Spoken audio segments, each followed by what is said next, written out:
Hello, human geographers. We are back at it for our next lecture in unit number 7 on cities and urban land use. Tonight we're going to be talking about a lot of different topics as they relate to urbanization and the changing dynamics in cities and things like that. So we're going to be jumping around quite a bit tonight. So let's go ahead and jump on in, get started.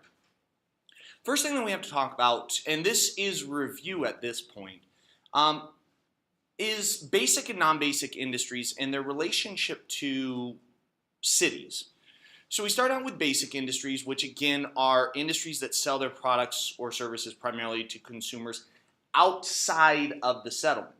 Okay, for example, steel in Pittsburgh, automobiles in Detroit, technology in Silicon Valley. For Las Vegas, we're mainly talking about tourism, entertainment, that kind of thing is our basic industry.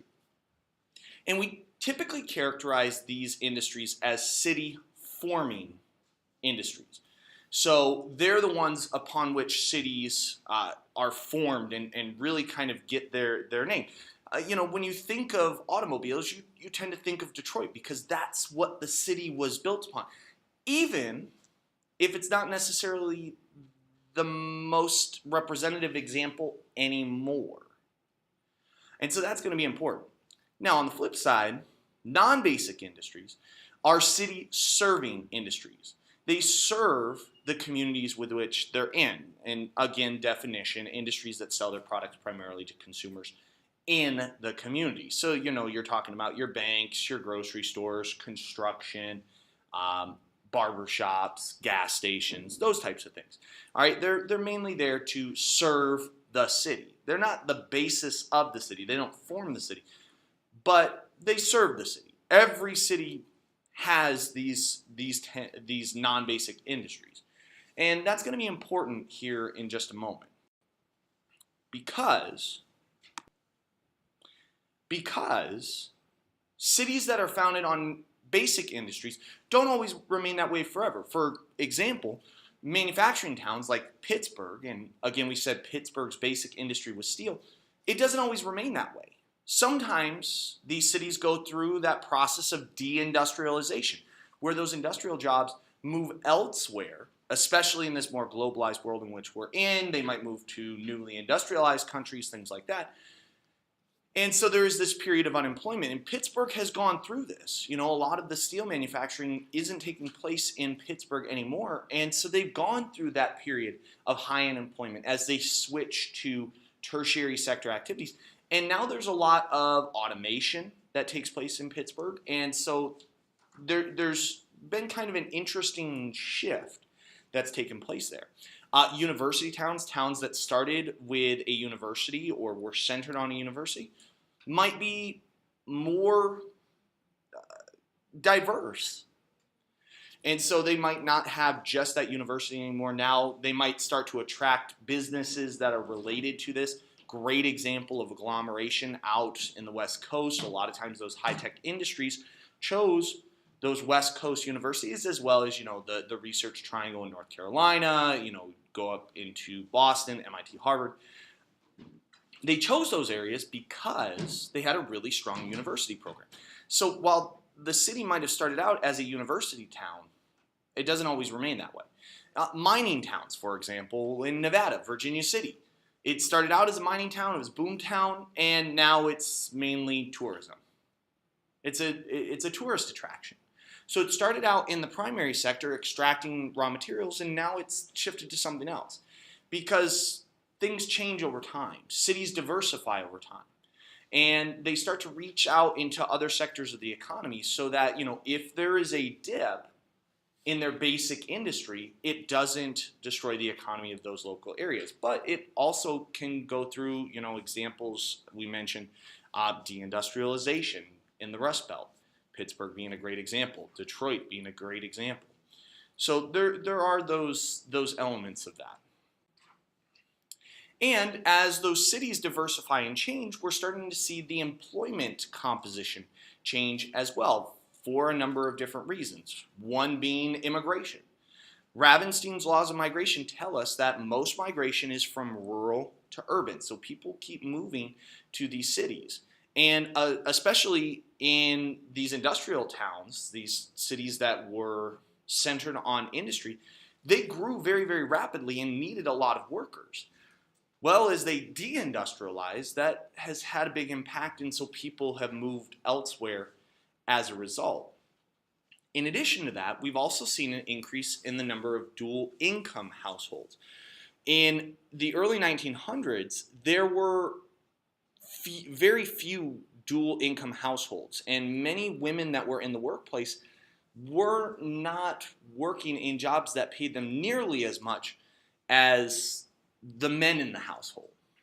However, after World War II and during World War II, men went off to fight in the war, and who filled those factory jobs? Women did. And when men came back from the war, women were in the workplace and they were making good money. And so we saw a dynamic shift in the number of dual income households. And so over time, that has made a huge change. So as cities have grown and changed, we've seen changes in the basic industries. We've seen them diversify. We've seen changes in the workforce. And so a lot of different things have happened. As a result, we've seen the rise of a relatively new profession, and that is urban planning. And as an actual profession, it's only been around for about a century. And if you recall the urban game that we played in class, was there a lot of planning that went into your city? As your city was growing, did you have a plan for the future? Did you know what direction you were going to be going in? Well, probably not, because at that time, they didn't either. And so urban planners, as a profession, that is their job, is to have a plan for the future and to consider a lot of different things. They have to consider the look of the city. We call that aesthetics. We have to consider transportation and the development of transportation. Yeah, we have highways right now, but are we going to maintain those? Are we going to get a new system? Are we going to get light rail? Are we going to get a subway system, high-speed train? Like what's the future going to be, and how are we going to plan for that? Public services, how do we make sure that we have that? Amongst many other things. And that's once again where we bring in that discussion of functional zonation and zoning laws. That each zone has a specific function, and those zoning laws, the legal restrictions about the types of buildings and the type of activities that can take place are very, very important. And it's the job of urban planners to know those laws and to help shape those laws as a city continues to grow. So we're going to take a look at a little bit of the history of urban planning here for just a couple of minutes. So there's a few different ways that, from an aesthetic standpoint, from the look of the city, that we should at least mention. Now, I don't particularly think that this is going to be more than maybe a multiple choice question on the AP exam, but you never know. It could be part of a larger FRQ on urban planning and urban design, where you have to talk about, one element is the aesthetics, the actual design part, one part is transportation systems, which we'll get to here in a few minutes. But again, I would tend to think that this is probably more of like a multiple choice type question. So we're going to take a look at a few different architectural traditions when it comes to urban design and urban planning from an aesthetic standpoint, from the look and the appearance of a city. Because we don't want cities to be, well, for lack of a better term, we don't want them to be ugly. We want cities that we're proud of and the design to be very beautiful. And so there's several different traditions that fit that mold. All right, so let's start out with the neoclassical movement. And let's just start out with the name first, neoclassical. Neo being new, classical being, well, classic. And so really what this is combining the old with the new, or a new take on classical architectural forms. So you see a lot of pillars, a lot of domes, different things like that. So there's two major movements that are classified as neoclassical. And the first one is the Beaux Arts movement, which started in Paris and Vienna and combined older classical forms of architecture with newer industrial forms. So, great example of neoclassical.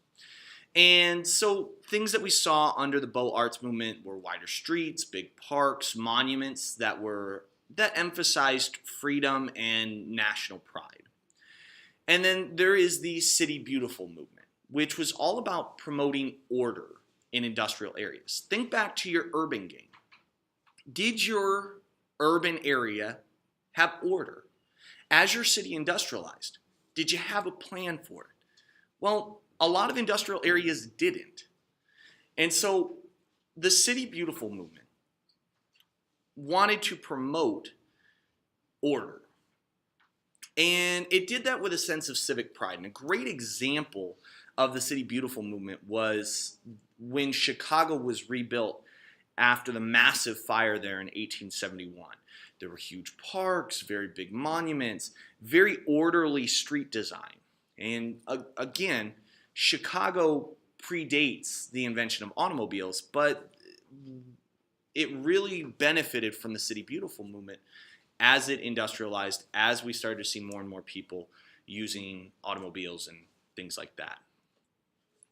The next one that we're going to look at is the modern design. And you can see an example of a building, probably a house, that's very modern. And this was something that was in the mid-20th century. And the intention was about efficiency. The modern architectural design is characterized by efficiency. It tends to be very, very geometric, very boxy a lot of times, as you can see here. A lot of sharp angles. You can see the very sharp right angles there. Very little attention is paid to things like design and really minute details. It tends to be very, very efficient. A lot of times it uses concrete and glass. It tends to be just very plain, very sterile, but it's very efficient. Everything kind of looks the same, but it helps to get it built very, very quickly and very, very efficiently. Now, the postmodern architectural design is in response to the modern. And one of the biggest criticisms of the modern architectural style is that it was very plain. It was very sterile. There wasn't that unique element to it. And so postmodernism responded to that. And it used historical designs. It was very lighthearted, a lot brighter colors. It was designed to be more people-friendly. And a great example of this is what you see here. This is the Gherkin in London. That's the nickname that this building has acquired. And it's a very unique building. And it defines part of the London skyline. And so it's really, really fascinating to look at. And it's a great example of postmodernism in architecture. Now, once again, urban planners have to take into consideration a lot of different things, like aesthetics, we just covered that, but also transportation systems. So let's shift gears to that right now. Okay? A lot of urban growth is attributed to rural to urban migration. We mentioned Ravenstein earlier today because Ravenstein said that most migration is from rural to urban. Now, we still see that very much in LDCs. A lot of people still moving from the countryside into urban areas. However, in more developed countries, most of the areas are urbanized. The vast majority of the population lives in urban areas. So that migration from the countryside to the city isn't so much a factor anymore. And so what we tend to see more in MDCs is suburbanization. But again, that's going to be a bit more in Anglo-America. And we touched on that with our models of urban land use, that suburbanization is really more of an Anglo-American trend. Now, a lot of times, especially historically, why did people move from the countryside to the cities? Well, one, there were more economic opportunities, especially as cities industrialized. There were more jobs. this concept that they might be able to make a better life for their family. And so what we end up seeing is, especially in LDCs, squatter settlements. Now that'll be our next lecture when we talk about low income areas of the city, because there's such a huge movement to the city that a lot of times cities can't sustain that. So one job of the urban planner is to come up with and plan for different modes of transportation. It's really, really fascinating, especially in North America, to take a look at cities that predated automobiles to cities that were largely built after the automobile was invented.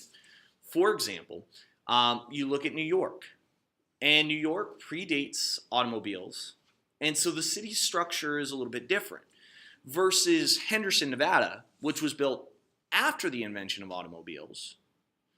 And we see a different way in which the city is laid out. But there are more modes of transportation that have to be considered. Public transportation like buses, trains, whether those are commuter trains, whether those are subways, whether those are light rail. There's a lot of different things that have to be taken into consideration. As we move forward, the topic of conversation is probably going to shift more towards high-speed rail, linking urban areas that are more distant and typically less connected, or have been in the past connected by highways. And so urban planners have to account for that. And one big element that influenced urban planners, especially in the United States, was the interstate highway system, which is one of our vocabulary terms, so here is the definition. The interstate highway system was begun in the 1950s and funded largely by the federal or U.S. government. It created large, limited access superhighways, connected cities, and made it easier for people to live farther away from cities. So what ended up happening is rapid suburbanization. Now we're going to get to that here in just a moment. So taking a look at this looks at the interstate highway system here in the United States. And we have one major interstate highway that is connecting Las Vegas, and that is Interstate 15. Now there's actually a system. It's hard to discern from this picture, but there's actually a grid-like system that works here. Interstate highways that run north and south are odd numbers. Interstate 15, for example. But interstates that run east and west have even numbers. Interstate 10, Interstate 40, for example. Now, one upcoming event for us here in the city of Henderson and in Las Vegas is that we will be getting a new interstate relatively soon. Right now we only have Interstate 15, which kind of links us to Los Angeles and then on to Salt Lake City. The two largest cities in the country that are not directly linked by an interstate right now are Las Vegas and Phoenix. But that will be changing in the near future when we get Interstate 11, which is going to run from roughly like Phoenix through Las Vegas on to Reno. And so that's the rough plan. I'm sure it extends further than that, but for us and the local impact of it, that's the big part. And so it's really interesting to see. And this is something that still continues to matter nowadays. Now, we have a new model that we have to introduce, and that is Borchert's model. Now, Borchert's model is a model of interstate or international travel, and essentially looks at different modes of transportation at different periods of time in history. And so he calls them epochs. They're just periods of time. So we start out with the sail wagon epoch, 1790 to 1830. This is using periods of time for the United States. And cities were relatively isolated, very limited connections. Most people never really left the city in which they were born and definitely didn't travel very far because the only modes of transportation were, well, boats or wagons. And so it took a lot longer to get from place to place. As we move forward, as the United States begins to industrialize, and a great connection to this would be, connecting these with, stages of Rostoy's model. Where are the connections here? Is the Iron Horse epoch, 1830 to 1870. And what do you think that Iron Horse is referring to? Because we're not referring to literal horses. We're talking about an iron horse. And so we're talking about steam-powered railroads. And so this is the early period of time when railroads are just beginning to emerge. We haven't seen the fruition of all this investment that's going to come in. That comes in a later epoch. But for the first time, regions start to be connected. People can get further faster. So this is an element of space-time compression. Move forward into the steel rail epoch. Again, this is still trains. We're still talking about railroads, 1870 to 1920. And this is when the country is connected, the transcontinental railroad. And we're seeing greater interdependence amongst regions. Different regions are dependent on one another because they could be. Goods could get from Chicago to New York relatively quickly. Goods could get across the country in a time that was manageable, not months, but maybe days. And so we start to see that change. The final stage that is actually part of Borcherdt's model is the auto-air amenity epoch, 1920 to 1970, which is when the formal model ends. And this would be like Rostoy's age of mass consumption. And we see now people have the money in order to buy their own car. All right, and we're going to talk about that again with suburbanization here in a couple minutes. We're seeing the use of airplanes that is starting to become more affordable, but it's still an amenity. It's still a luxury. The final stage that I have on here is since 1970, and that's the satellite electronic jet propulsion epoch, that more and more people are able to afford mass transit on a global scale. And it's not a formal stage of Borcherdt's model, but the reality is things have changed quite a bit since 1970. And so we have to recognize that. We have to recognize that now in the 21st century, we're talking about, just average, ordinary people going into space. We're talking about space tourism now. So things have changed quite a bit. And that is worth mentioning. Now, I love this graphic because it shows the changes in periods of time, how far people would be able to get from New York City, so it's centered on New York City, in 1800 versus 1830. So during the sail wagon epoch versus the iron horse epoch. And what it is, well, it's an isoline map, so hopefully we caught that. But on the left-hand side, you can see how far people are able to get in 1 day, 2 day, 3 day, 4 day, 5 days, 6 days, a week, 2 weeks, 3 weeks, 4 weeks, 5 weeks, 6 weeks. And that changes within one person's lifetime, that people are able to get further faster. And this is a great example of space-time compression. It's a really neat graphic to look at. Now, the next model that we're going to look at, Borcherdt's model was about interstate, international travel. This is looking at travel within a state, within a city. So this is Adams' model. Adams' model looks at intrastate, intracity travel, starting with the walking horse cart era, 1790 to 1888. And at this period of time, cities that were built around this time,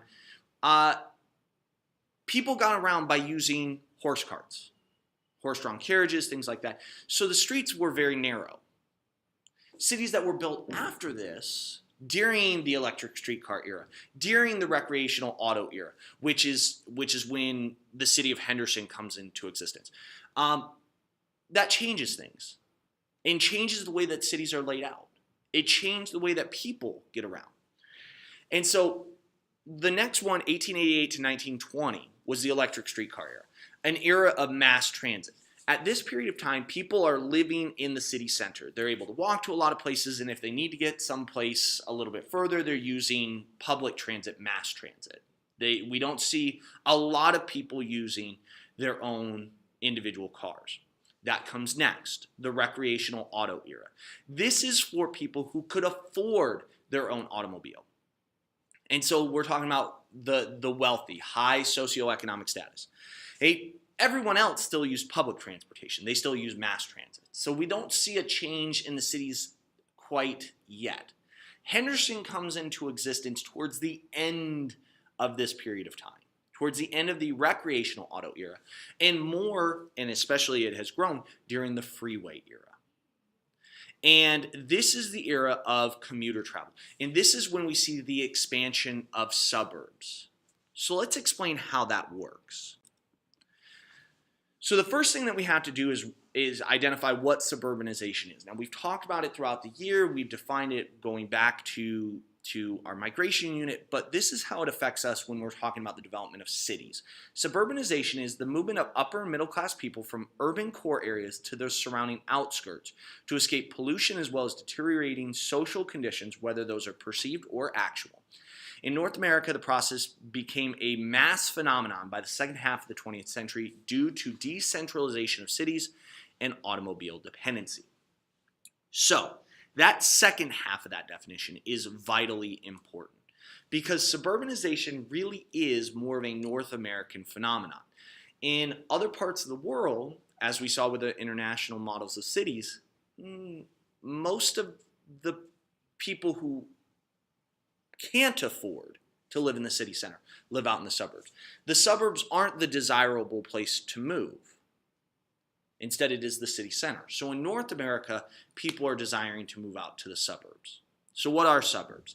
A subsidiary urban area surrounding and connected to the central city. Many are exclusively residential. Others have their own commercial centers or shopping malls. Especially now, we're starting to see more of not just residential. There's also going to be commercial centers and shopping malls. And we see a rise in this following World War II.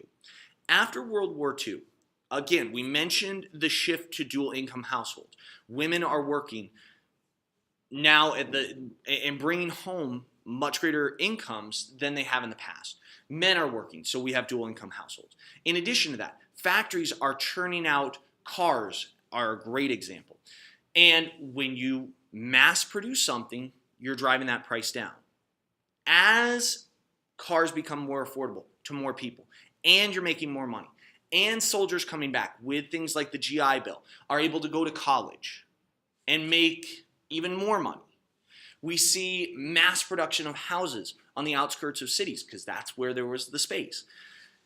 Now what we're seeing is the explanation for this, how these suburbs grew so rapidly.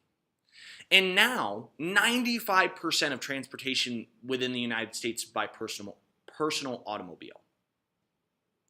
And part of that is because of mass production of goods. Part of that is because of dual income households. Part of that is improving educational systems. Part of that is the interstate highway system. All of these different elements contributed to the development of suburbs and the growth of suburbs and suburbanization. So, what has developed are what we call edge cities.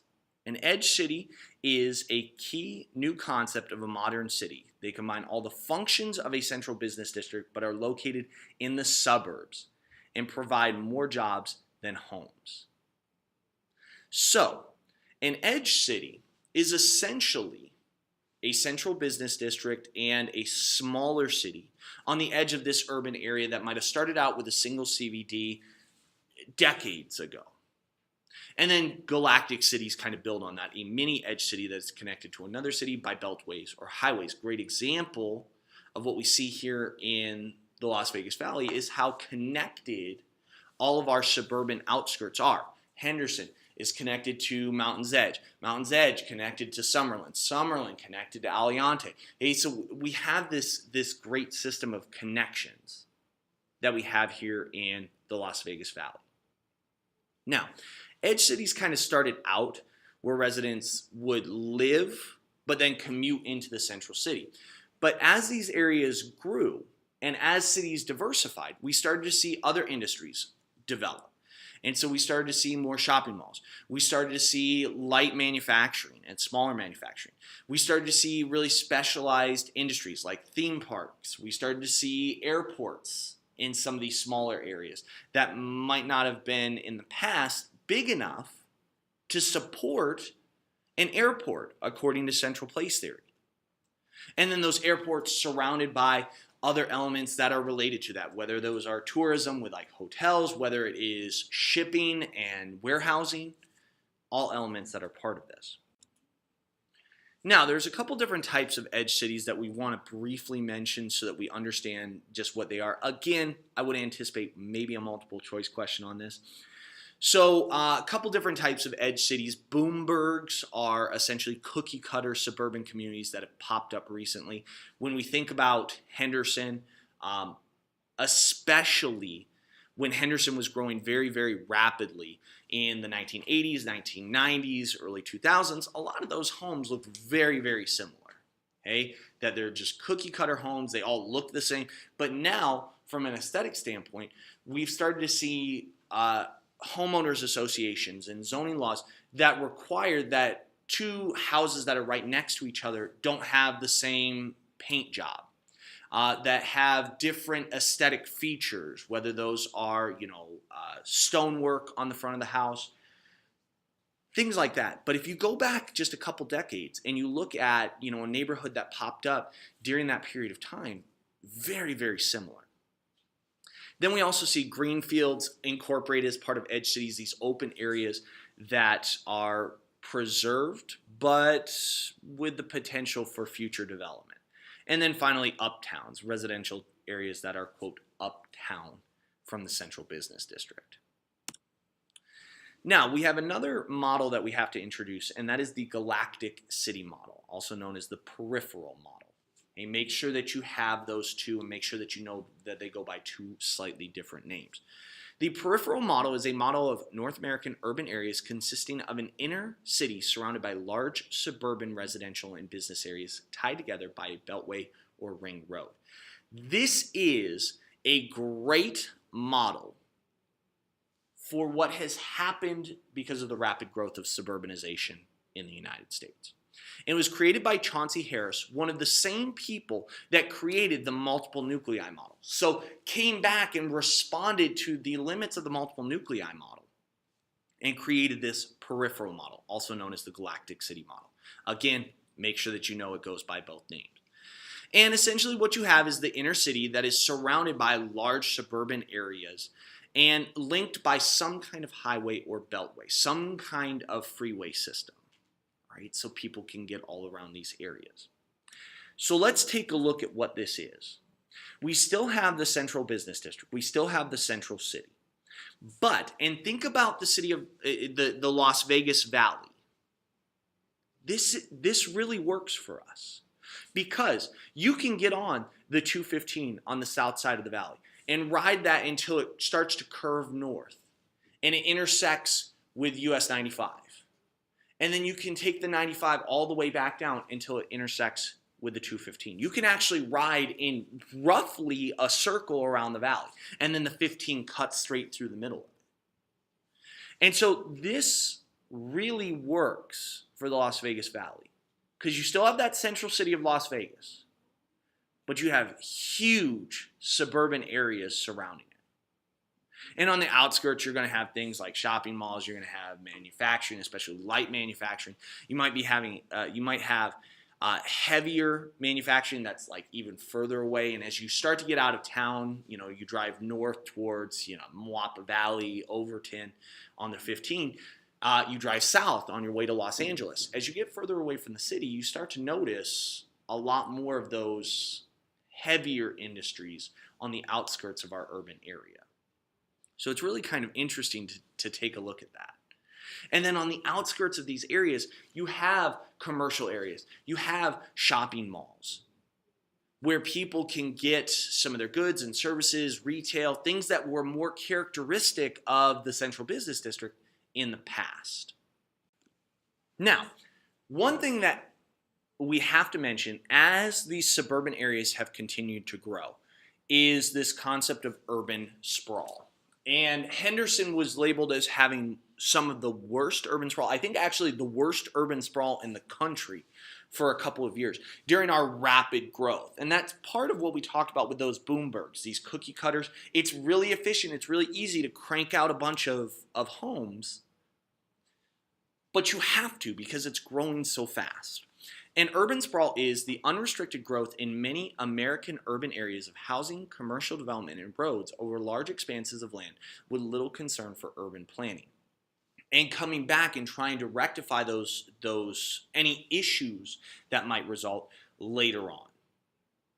And again, this was very much an issue for Henderson moving forward.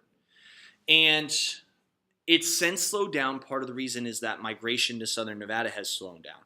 And it's very much in something that is of concern in North American cities if it does go unchecked, if issues do arise, if there isn't proper planning that is put forth. So, one of my favorite little graphics to look at is looking at urban footprints from around the world.